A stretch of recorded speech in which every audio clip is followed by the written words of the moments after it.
This Week in Richmond is made possible in part by Dignity Memorial, caring for our communities with a network of funeral homes and cemeteries in Virginia and throughout North America. More information about Dignity Memorial's providers is online at dignitymemorial.com. Alpha Natural Resources, an energy company dedicated to respecting the land. Alpha Natural Resources, we power the world through the energy of our people. Haley Buick GMC, the place for a new Verano or Terrain Denali, in Richmond and online at haleybuickgmc.com. Everywhere there are lighting poles, there's one more opportunity to save money. Intelligent Illuminations provides cost-effective wireless lighting solutions for roadway or area outdoor lights. The Virginia Chamber of Commerce, the voice of the Virginia business community, working in legislative, regulatory, and political arenas to promote the free enterprise system. So what do you do? Information about getting involved in advanced technology careers, making everything from clean energy to life-saving medicine, is available at dreamitdoitvirginia.com. Additional support is provided by these sponsors.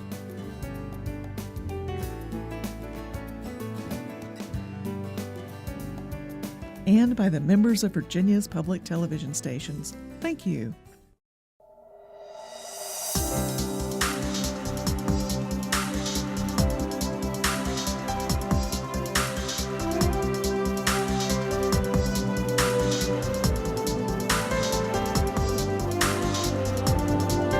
Welcome to This Week in Richmond, and a very special welcome to the Secretary of Transportation, Aubrey Lane.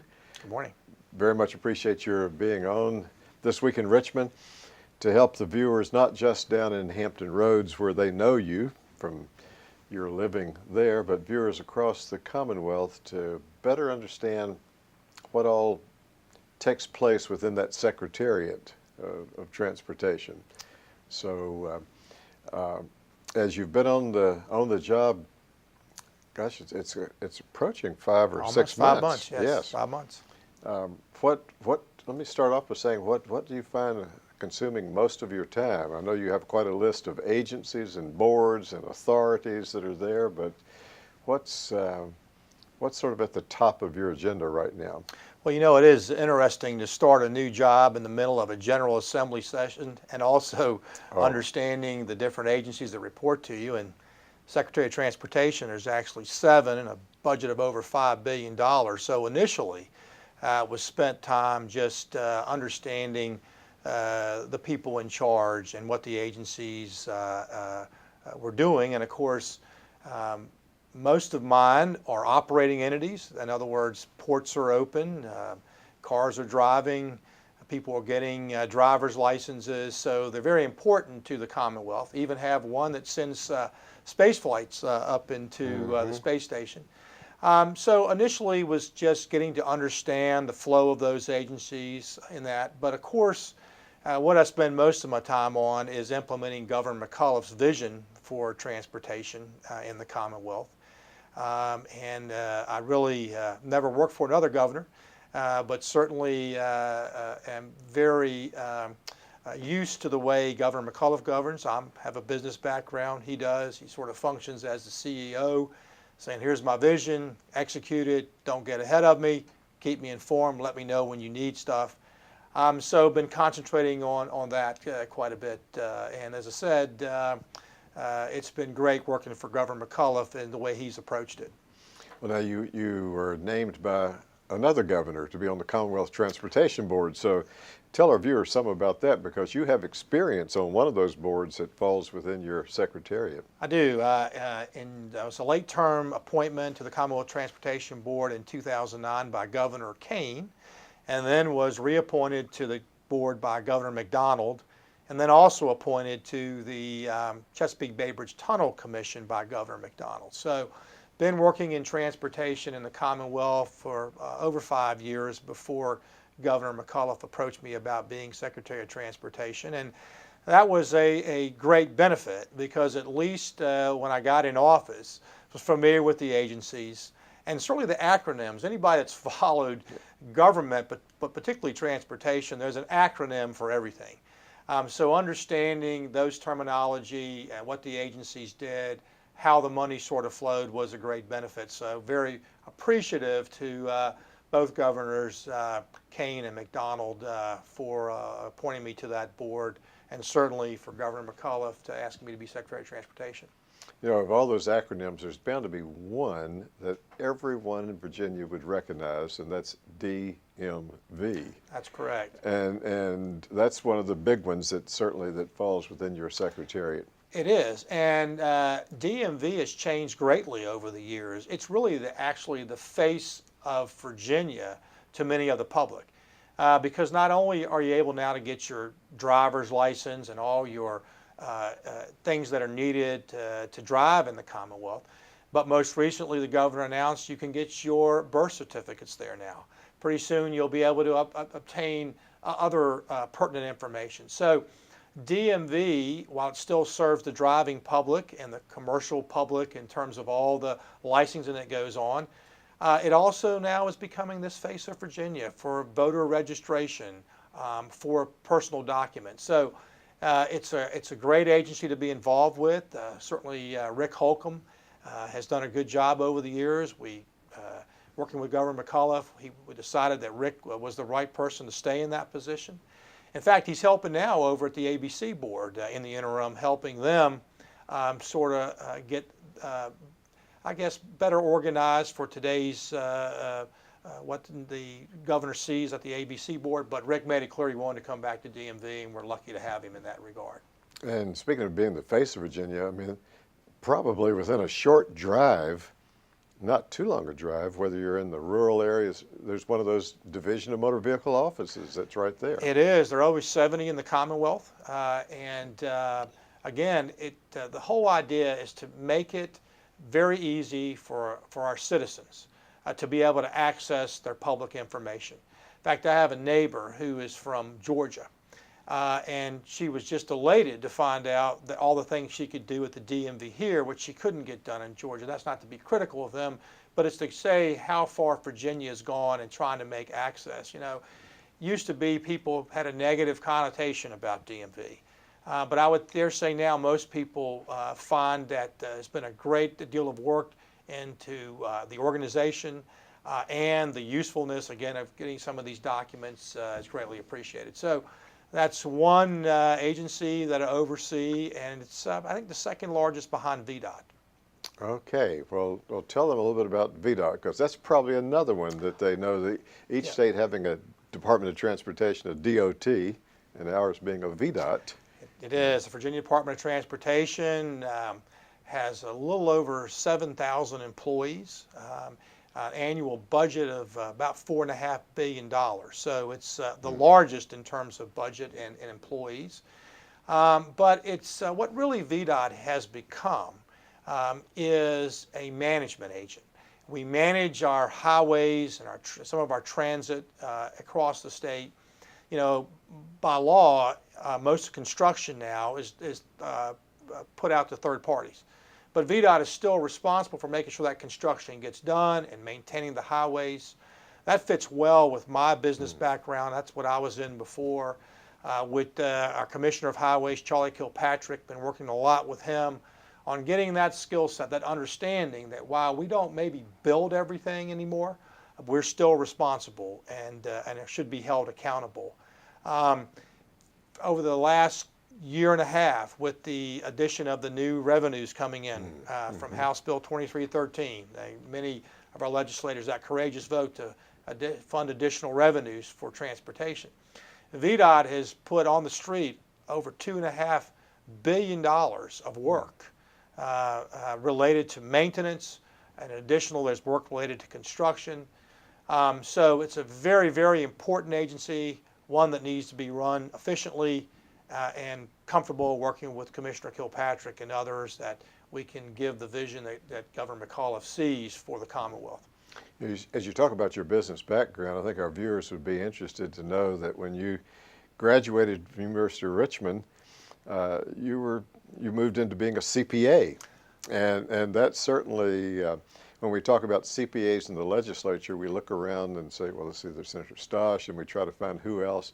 But to have a CPA in a position as a cabinet secretary is bound to be some real advantage. Well, I think it is, and I'll tell you an interesting fact. I did graduate from University of Richmond, and my first job was given to me by Senator Stosh. Is that I right? worked Yes. under him as one of his accountants. In fact, he got my CPA certificate working with this firm, Gary Stosh Walls. So, yes, you need to blame Senator Stosh for Right. in that regard. But no, I found that having that way of thinking, because it does teach you a discipline, both either deductive or inductive in finding out what you're missing and approaching problems. I found that to be invaluable, particularly in the position I'm in now. I just returned this past week from a meeting in Louisville, Kentucky of all my contemporaries, all the 50 highway chief executives across the Commonwealth. And it's interesting that usually that group, most would have been engineers. But there's been a trend, and almost a third now, are either accountants or CPAs or economists, as Interesting. people look at and states come to grapple with how to make better use of the public dollars. Not just in construction with their own monies, but public-private partnerships, and how do we look at these business deals, because that's what they are when we team, and in getting the best bang for the taxpayer. So you're right, I really am appreciative of my background. I became an accounting major because I looked around and said it was the highest paying job. So, and being a practical person, I knew how to support myself, and Senator Stosh was kind enough to offer me a position, so that's I'm indebted excellent. to him. That's excellent. You speaking of public-private partnerships, maybe we could talk a little bit about that, because one of the offices that's under in your secretariat is the Office of Transportation, Public-Private Partnerships. That's correct. And I guess there's only one that's come under a bit of discussion in the short time that you've been in as secretary, and that's 460 and that issue. And that's, I guess, while that's been a negative, there have been many positives that have come about. Absolutely. Governor McAuliffe is very, very pro public-private partnerships. So the P3 office, as we call it, the P3s being public-private partnership, is very important to the procurement here in the Commonwealth of Virginia. But really a public-private partnership is all about transferring risk or sharing risk and being compensated for that risk. Now, I mentioned House Bill 2313, where additional revenues were put in. You know, for many years on the Transportation Board, we were simply looking at how to do things with not much revenue. And public-private partnerships were a way to help stretch those dollars. But I think they may have gotten a little bit ahead of themselves in trying to substitute some things that really should have been under other procurements, design bill, for instance, and it's a way to try to stretch dollars. You mentioned 460. That is one that has had some issues. And it's a lot going to be talked about the public-private partnership. But at the real heart of that matter is the risk associated of getting a permit. And that Right. really wasn't evaluated correctly. Some people think that risk may have been unwarranted. Still risk, as I tell my people. Whether you think it's justified or not, it's still a risk. So while it was a public-private partnership, the real issue is that we entered into a contract where we paid a contractor before we had attained all the necessary approvals to move forward with construction. So I tell people a public-private partnership is like an IRA on the investment side. It's a way to fund an investment in an IRA, but if you still make a bad deal or a bad investment, you're still going to get a bad outcome. Same thing, I think, on the public-private partnership side. It's a procurement vehicle that's a strong tool that's going to be a part of our future, but you've still got to make the right deal and consider the risk in the deal. I think 460 is one we could have done a better job, the state could have done a better job, but you can look at the 495 hot lanes, the 95 Right. hot lanes in Northern Yes. Virginia, that extension, certainly a very, very significant positive public-private partnerships for the Commonwealth. It's certainly going to be a part of our future. Interstate 66 in Northern Virginia comes to mind. It'll probably be the next large one. But we've got to be cognizant, as the governor said, of being good fiduciaries of the taxpayers' money, and that means making the right deal inside that framework. Tell us something too about the ports, because they fall in your area too, and so critical to the Commonwealth. It is. Governor McAuliffe campaigned on job opportunities and growth, and a big part of that is our port business, particularly as we face declining revenues potentially from Department of Defense spending, which the Commonwealth has enjoyed for many years, one of the largest recipients of defense dollars. But as we go forward, we've got to diversify our economy, and the port has got to be a big part of that, as does Dulles International Airport up in Northern Virginia. The port has been in the news for several years. The previous administration, a privatization effort was undertaken. Whether or not you agree with that was the right approach, it certainly put turmoil at the port, and we've gone through a couple of years where the port has not performed up to its potential. We believe those days are behind us now. It's a great opportunity to diversify, not only from its port operations, but to support those businesses that would use the port in the 460 corridor, in the 58 corridor, but not just in Hampton Roads, but all across the Commonwealth. Was just in Bristol a few weeks ago, and the importance of getting their goods out to the port, very, very important. Agribusiness, as you know, is one of the top exporting for the Commonwealth of Virginia, very important business for us. So the port plays a major role in that.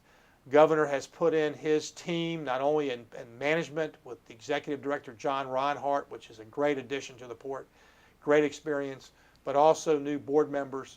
And the key is the only function that going forward now for the Port of Virginia is to execute and be the best and most sustainable port on the East Coast. Not worried about whether or not it's going to be privatized. It's what's right for the Commonwealth. That's their only mission. We're off to a good start in terms of addressing the issues that were there. We've got good leadership in place and see a bright future for the Commonwealth and the Port of Virginia. So many of those agencies that fall in your secretariat have boards, and from serving on one of those boards in the past, that those boards members, I guess, usually have 4-year terms, and so coming in a new governor, a new cabinet secretary, you have not complete authority, I guess, to make all decisions, because the boards have some in certain instances. So that becomes probably a challenging part of your work. Well, it does, and as Governor McAuliffe would say, elections have consequences. And one of the things, as a board member, certainly I understood this on the Commonwealth Transportation Board, the Chesapeake Bay Bridge Triangle Commission, I serve at the pleasure of the governor. Even if my term may not have been up, I understood that I was there representing the governor. Now, that doesn't mean you're not independent and you are to make good decisions. But as you know, in the Commonwealth, the governor only has 4 years. I remind people in the cabinet, he and the lieutenant governor and the attorney general are the only elected members. The rest of us are appointed. Same way with these commissions. So we're charged with taking forward the governor's vision, which the voters elected him on. So I took my board responsibilities very seriously. It's a very tremendous fiduciary responsibility to the taxpayers and making sure that we're good stewards. So yes, it is, but the governor has exercised his prerogative to put people in place. He hasn't changed everybody, but he's put the people that share his vision on these boards. I think he's done an excellent job of that. As Secretary of Transportation, I look forward to the people that he has selected, as we execute his vision across the Commonwealth. Rail. Yes, sir. Again, I mean, highways, port, airports, and then rail is another part of your area. It is. The Department of Rail and Public Transit, which is head up by Director Jennifer Mitchell, is a very important piece, and I think will become a more growing part of our transportation budget and emphasis in the Commonwealth. Transit in Northern Virginia is lifeblood. When you talk about congestion mitigation, you're really talking about Virginia Rail Express or the Metro, Silver Line extension. That is a key component of the transportation plan. But it's not only that, it's all the localities and the bus systems and the light rails that tie into it. And that's not just true for Northern Virginia. We've got Hampton Roads, high-speed rail, the potential for that in the future. And so that will be a major emphasis of our $13 billion 6-year plan for the Commonwealth of Virginia. That's about $3 billion as we support the urban areas and rural areas in transit across the Commonwealth. But you're right, that's a very important part and will receive a lot of emphasis in Governor McAuliffe's administration. And while an area that's not impacted by significant population, Southwest Virginia certainly has been interested in getting Amtrak service. It is. I should have mentioned that the extension to Lynchburg has been one of the most successful startups in the Amtrak system in history. We have targeted to move that out to Roanoke. And in addition to that, as part of Route 29, the planning for what we're doing in that, a second train is being planned for the Lynchburg. But probably that's because of the demand out there. So yeah, I do not want to underestimate the importance of getting that transit out to the southwest part of the state at all. It's very, very important, and we look forward to working with Director Mitchell and others as we get that in place.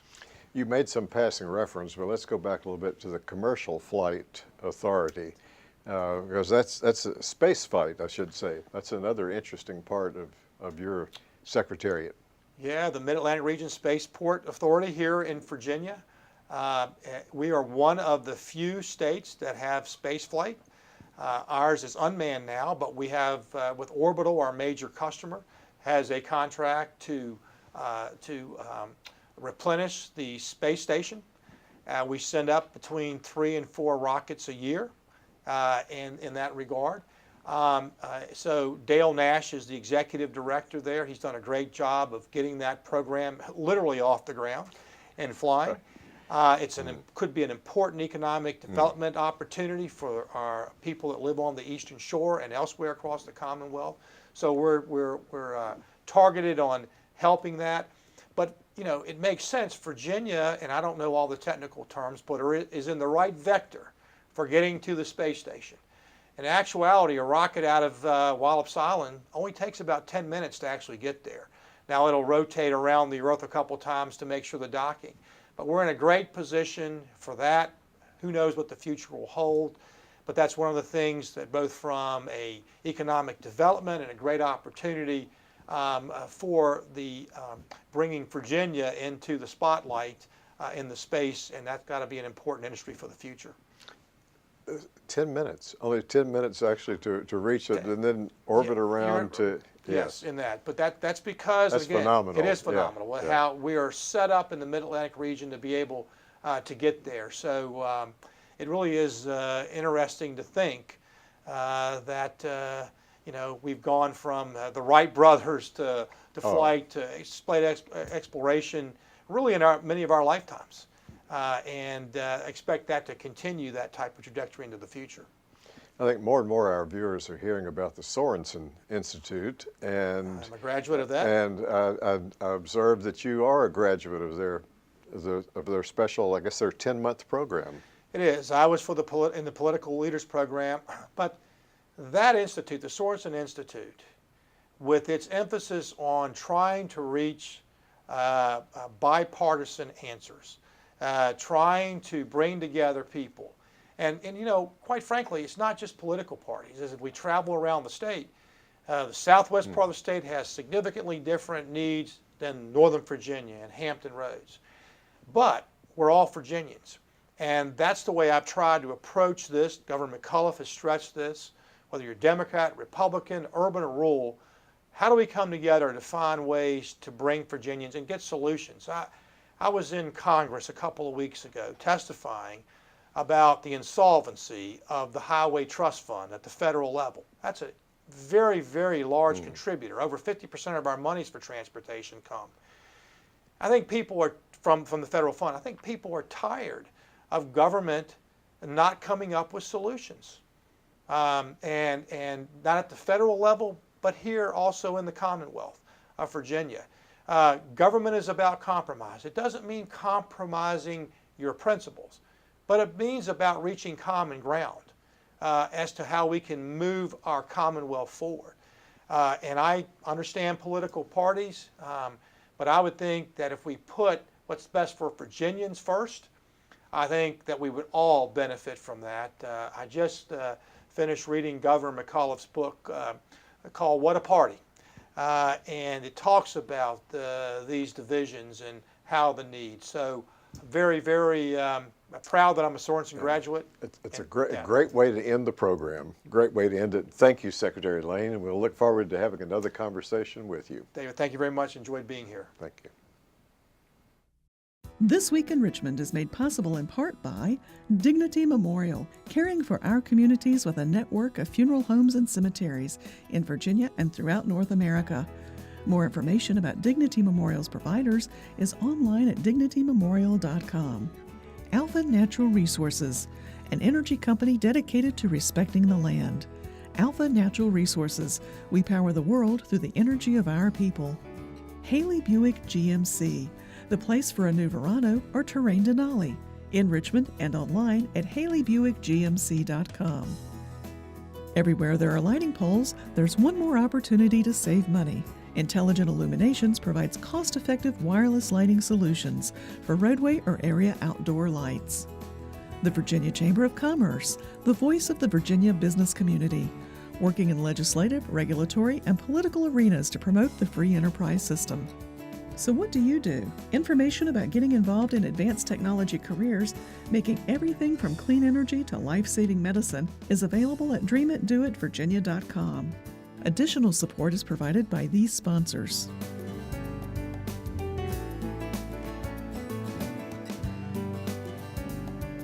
And by the members of Virginia's public television stations. Thank you.